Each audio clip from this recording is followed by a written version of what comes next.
The high school cheerleader who rejected Muhammad Ali's love, what she regrets today, will break your heart. The crowd erupted as Cassius Clay landed the final blow. His opponent stumbled backward, collapsing against the ropes as the referee stepped between them, waving his arms to signal the end of the fight. Margaret Wilson sat in the third row, her red and white cheerleading uniform making her stand out among the sea of formal attire.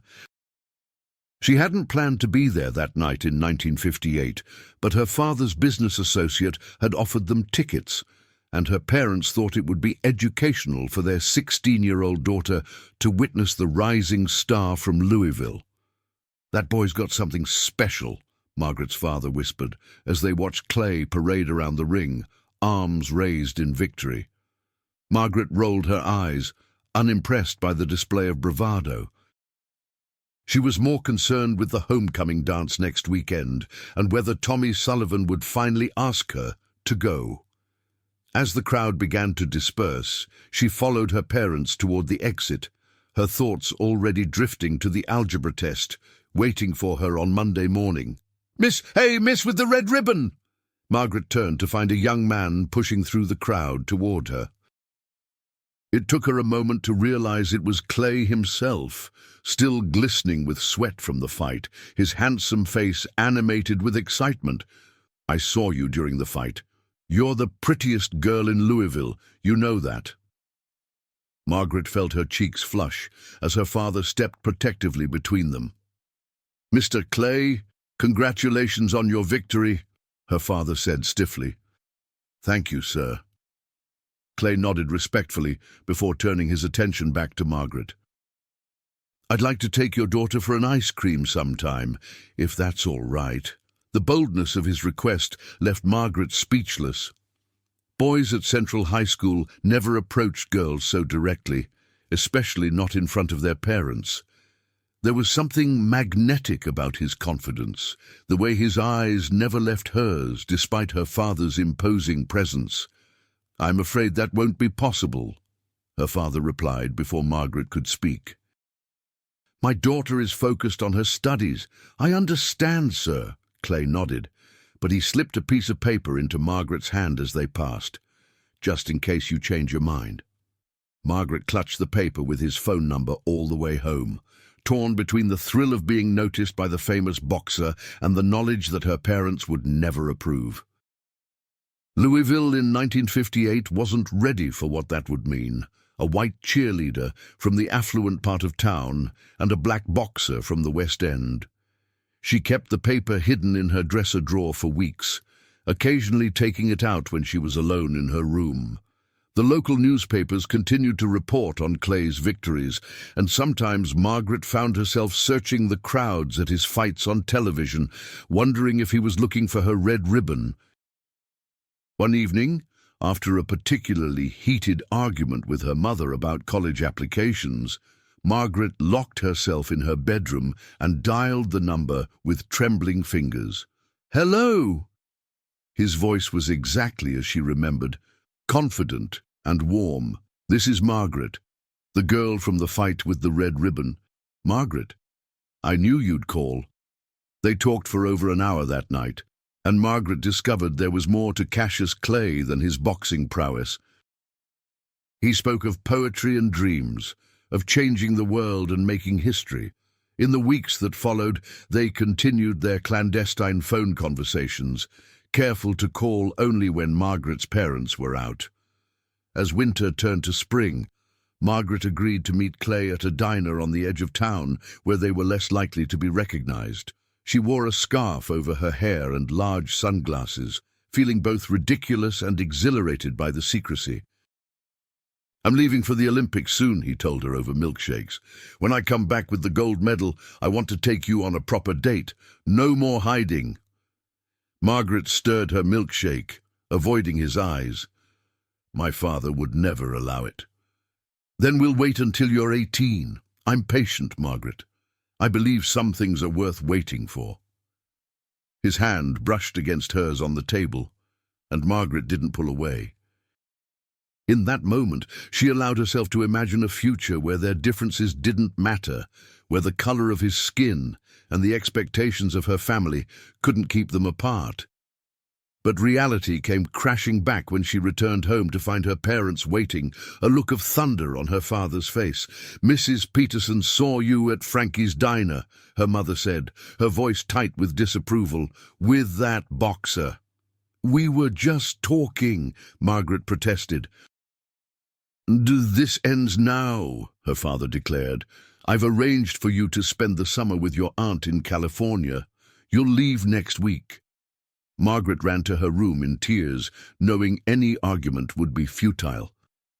That night, she called Clay for the last time, her voice breaking as she explained the situation. "I'll wait for you, Margaret," he promised.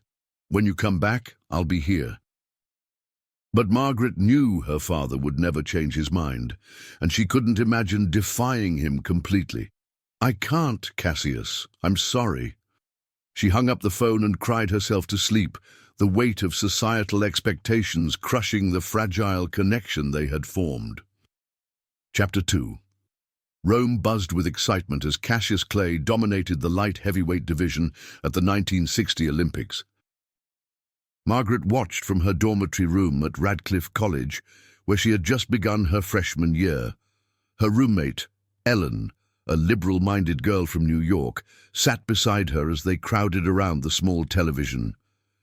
"He's incredible," Ellen remarked as Clay danced around his Italian opponent. "Yes, he is," Margaret agreed quietly, her chest tight with conflicting emotions. The camera zoomed in on Clay's face as he received his gold medal, his expression triumphant. Margaret wondered if he ever thought about the cheerleader from Louisville who had disappeared from his life so abruptly. College life had opened Margaret's eyes to a world beyond the conservative boundaries of her upbringing. She joined the student newspaper and found herself drawn to reporting on civil rights issues, perhaps unconsciously seeking a connection to the path not taken. In her junior year, now writing under the byline M.J. Wilson, Margaret secured an interview with Malcolm X when he spoke at Harvard. The fiery leader's words resonated with her, challenging everything she had been taught growing up. After the interview, Malcolm mentioned a young boxer who had been attending Nation of Islam meetings. "You might know him as Cassius Clay, though he may soon choose a new name that better reflects his heritage." Margaret's heart skipped a beat at the mention of Clay, but she maintained her professional composure. "Is he considering joining the Nation of Islam?" "Brother Cassius is on a spiritual journey. His path is his own to determine." That night, Margaret drafted a letter she knew she would never send. "Dear Cassius, I watched you win gold in Rome. I've followed your professional career through the sports pages. I want you to know that I'm not the same girl you met at that fight in Louisville. College has changed me, opened my eyes to injustices I was blind to before. Sometimes I wonder what might have happened if I'd been braver, if I'd stood up to my father. I hope you're finding your way, both in and out of the ring. Margaret." She tore the letter into tiny pieces before going to bed, burying the past along with her regrets. In February 1964, Margaret joined a group of students gathered around a radio in the common room, listening to the broadcast of Clay's fight against Sonny Liston. When Clay shocked the world by defeating the seemingly invincible champion, Margaret felt a surge of pride that surprised her with its intensity. The next morning, the newspapers announced that Cassius Clay had embraced Islam and taken the name Muhammad Ali. Margaret read his quotes about self-determination and identity with a growing awareness that she, too, was still discovering who she truly was. Upon graduation, Margaret accepted a position with a newspaper in Chicago, deliberately choosing a city where Ali often trained. She told herself it was for career opportunities, but deep down, she recognized the pull of unfinished business. In a crowded press conference following Ali's victory over Floyd Patterson, Margaret finally came face to face with him again. She stood among the throng of reporters, her press badge identifying her as M.J. Wilson. Your stance on the Vietnam draft has cost you support. Do you regret speaking out? She asked when called upon. Ali's eyes locked with hers, a flash of recognition crossing his face before he composed himself. I don't regret standing by my principles. The real question is whether America regrets asking me to compromise mine. After the conference, as journalists dispersed, Ali approached her. Margaret Wilson, you changed your hair. She touched her shorter, more professional cut self-consciously. And you changed your name. We both grew up, I suppose. His smile was warm but reserved. You're a reporter now. I am, and you're the heavyweight champion of the world. Not for much longer, if the Boxing Commission has its way. They're threatening to strip my title for refusing the draft. Margaret felt a surge of indignation on his behalf. That's not right. You're standing by your beliefs. Something you taught me about, actually, he said quietly. Standing up for what you believe in, no matter the cost.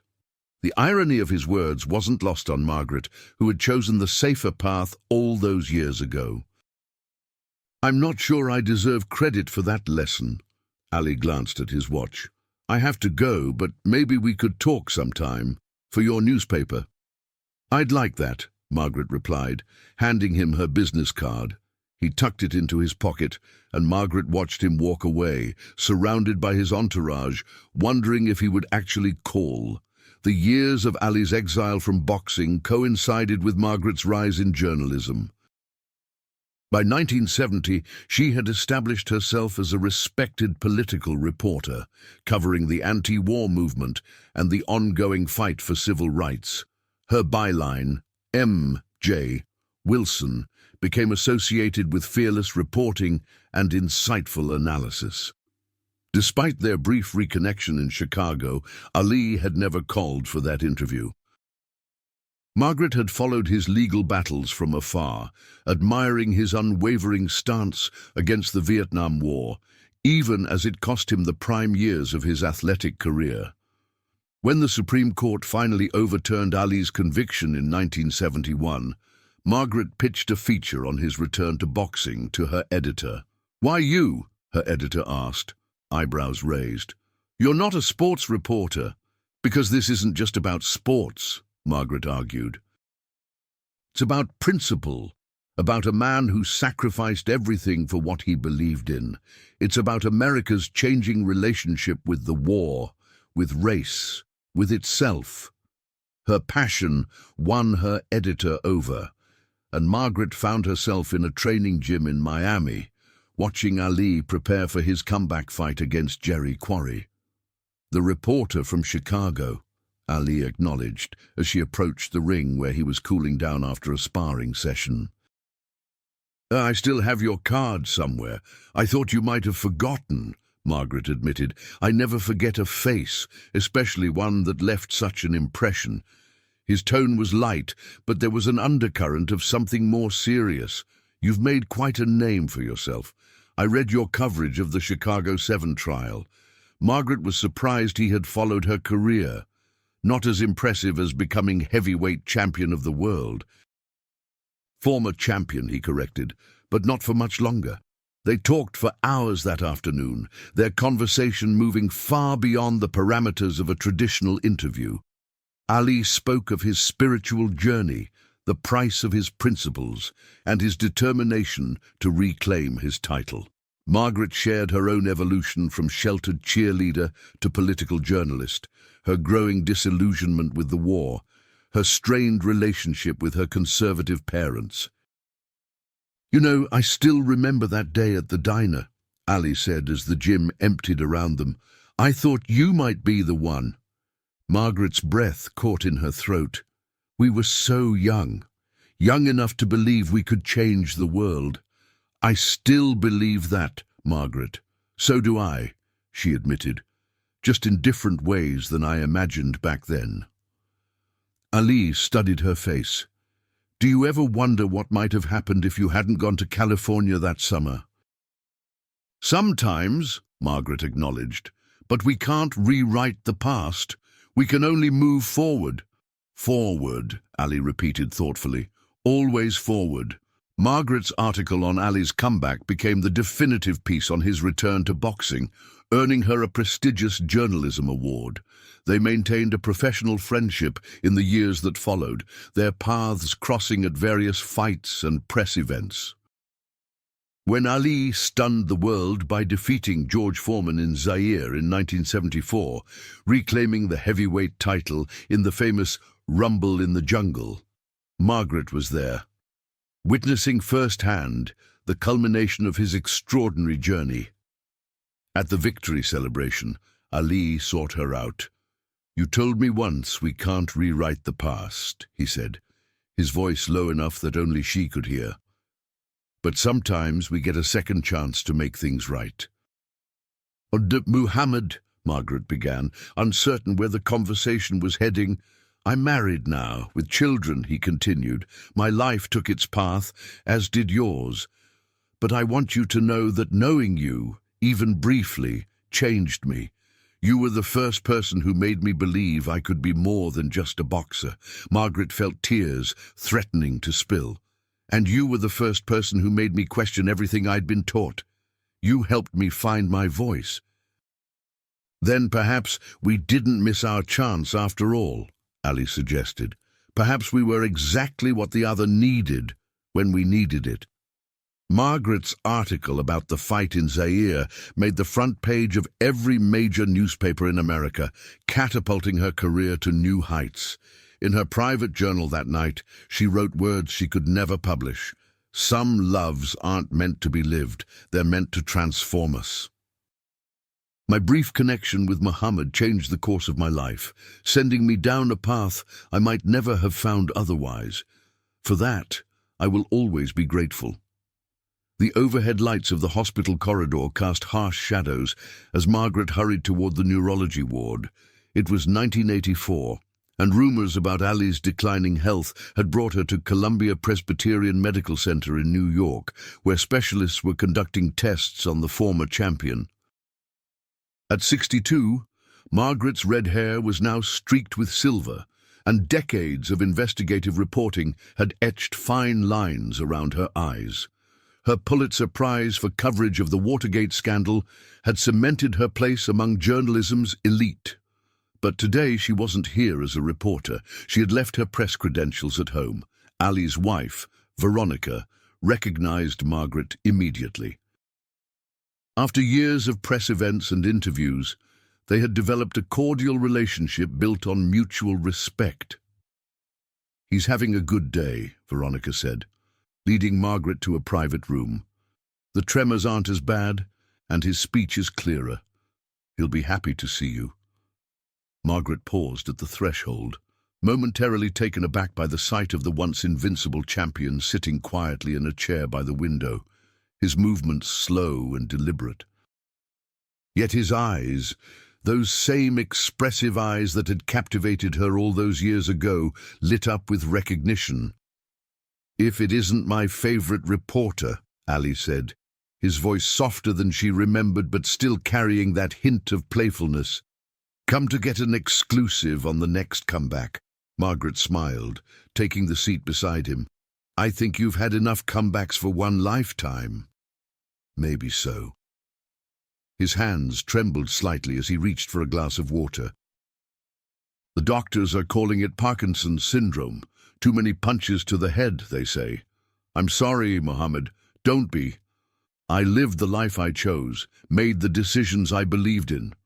No regrets there." They sat in comfortable silence for a moment, watching the bustling city through the window. "I brought you something," Margaret said finally, retrieving a yellowed newspaper clipping from her purse. "Found it while cleaning out my mother's house after she passed." Ali took the fragile paper carefully. It was a small article from a Louisville newspaper dated 1958, reporting on one of his early amateur victories. In the grainy photograph, a young Cassius Clay stood triumphant in the ring, while in the background, partially visible among the spectators, was a teenage girl in a cheerleader's uniform. "You kept this all these years?" Ali asked, his voice thick with emotion. "My mother did, surprisingly. She never approved of whatever it was between us, but she kept every article that mentioned you. I think she respected your principles, even if she couldn't admit it." Ali traced a finger over the photograph. "We were just kids then, had no idea what was coming." "Would you have done anything differently?" Margaret asked. "If you could go back?" Ali considered the question. "Not the big things, not refusing the draft or changing my name. Those were the right choices, hard as they were. But the small things, maybe I would have fought harder for certain people, certain relationships. The weight of unspoken words hung between them. I interviewed your daughter last month," Margaret said, changing the subject. "She has your spirit, your conviction. Layla." Ali smiled proudly. "She's stronger than I ever was. Smarter, too. The next generation usually is. That's how progress works." As visiting hours drew to a close, Margaret prepared to leave, uncertain when they might see each other again. At the door, she turned back. "There's something I never told you, Mohammed. That summer my parents sent me to California. I was going to write to you. I had it all planned. I would apply to colleges in Louisville, find a way to make it work, despite my parents' objections. But then I saw a newspaper article about you and a model from New York." Ali's expression softened with understanding. "There were other women, yes. I was young, suddenly famous, but none of them were the cheerleader with the red ribbon." Margaret blinked back unexpected tears. "We can't rewrite the past." "No, but we can make peace with it," Ali replied, "and recognize the role each person played in our story." In 1996, Margaret watched from her living room as Ali lit the Olympic flame in Atlanta, his hand trembling but his dignity intact. The world saw a sports hero battling illness with grace. She saw the culmination of a remarkable journey that had, for a brief moment, intersected with her own. When Ali passed away in 2016, Margaret, now retired from journalism, declined numerous requests to write retrospectives or share her personal memories of the champion. Instead, she made a private pilgrimage to Louisville, to the museum dedicated to his legacy. Among the displays chronicling his extraordinary life, the Olympic gold medal, the heavyweight belts, the historic fights, the political stands, she searched for any hint of the cheerleader who might have changed the course of his life. There was none, of course. Their connection had been too brief, too private to merit mention in the official history. As she prepared to leave, a museum guide approached her. "You're M.J. Wilson, aren't you? The journalist." Margaret nodded, surprised to be recognized. "There's something you might want to see," the guide said, leading her to a small display case near the exit. Inside was a collection of personal items: Ali's reading glasses, a dog-eared Quran, and a faded red ribbon. The small placard beside it read simply, "Personal effects of Muhammad Ali, including items he carried with him throughout his career for luck and inspiration." Margaret stood motionless before the display, her reflection ghosting over the glass. Some stories, she realized, aren't meant for history books or front-page headlines. Some stories live in the quiet spaces between public moments, in chances not taken and words left unsaid. As she stepped back into the bright Kentucky sunshine, Margaret Wilson felt the weight of regret lift from her shoulders. Their paths had diverged all those years ago, but they had each found their way to lives of purpose and principle. Perhaps that, in the end, was the greatest love story of all.